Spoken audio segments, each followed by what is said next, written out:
The Trump administration wants to make some changes to Head Start, the early childhood education program that serves low-income children across the country. Good evening. As always, thank you so much for joining us on To The Point. I'm Alex Bell. Now, whether those changes will help or hurt these kids and families, it really depends on who you ask. ABC 10's Becca Hotbecker joins us now in studio to break it all down. Yeah, Alex, right now, Health and Human Services Secretary Robert F. Kennedy Jr. says Head Start is bogged down by too much red tape. His proposal would streamline what is currently more than 1,400 federal requirements. Now, supporters like Kennedy say that could help programs serve more children. But critics warn it could weaken the quality of care for kids and families. Head Start is a free early childhood education program serving low-income children nationwide from birth to age 5. Early Head Start also serves pregnant women and families. It's funded by the federal government and has been around for more than 60 years. Without Head Start, I don't know where my family would be. Courtney Ambrose is a mom in Lake County who says Head Start has helped not only her kids, but also her through the program's family support specialist. I'm now going to school. I'm applying for graduation. She spoke at a virtual news conference held by Head Start California, which serves some 70,000 kids statewide. During that event, providers raised concerns about the sweeping changes proposed by the U.S. Department of Health and Human Services, HHS. The proposal would eliminate federal limits on class sizes and teacher-to-child ratios, allowing programs to instead follow state and local requirements. It would require nearly all instruction to be conducted in English and remove federal restrictions on suspending or expelling children. Executive Director Melanie Cottrell and others on the call expressed concerns over the proposed changes. It would eliminate the evidence-based teacher-child ratio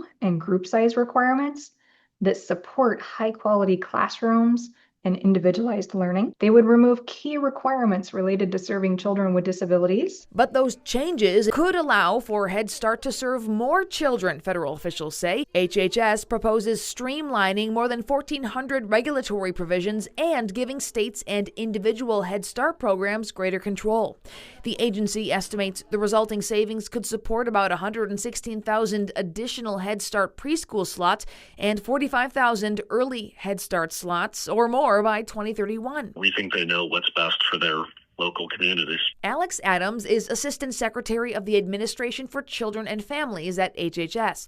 He says the proposed changes are largely a matter of rolling back regulations added during the Obama and Biden administrations, which he says led to reduced enrollment over the years. You just look back in 2015, we had almost 1 million kids that were funded for Head Start. That's shrunk every single year, and we're now in the low 700,000. He says the Trump administration is trying to strip away regulations to get back to the core purposes of Head Start. Flexibility is permission. It's not a mandate. If a program likes its ratio, it can keep its ratio. If a program likes its curriculum, it can keep its curriculum. But there's 1,600 of these programs across the country, and what might be needed in San Francisco might be different than what's needed in Boise, Idaho, or Topeka, Kansas, or New York, New York. Adams says the rule is meant to give local programs room to try new approaches while still holding them accountable for outcomes. If a program isn't achieving outcomes, it can be recompeted and alternate vendors can be selected. Luis Batista, Head Start Program Director for the LA County Office of Education, says eliminating redundancies and bureaucracy in theory is a good thing.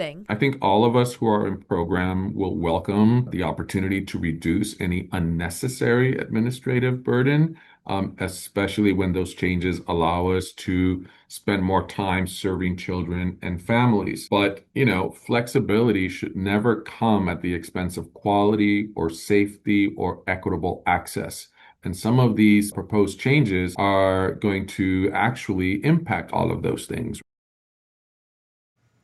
Now, the proposal is not yet final. The public has until October 6th to submit comments to HHS. We've posted the full proposal, a summary of major changes, and a link to submit a comment at abc10.com/links. Alex.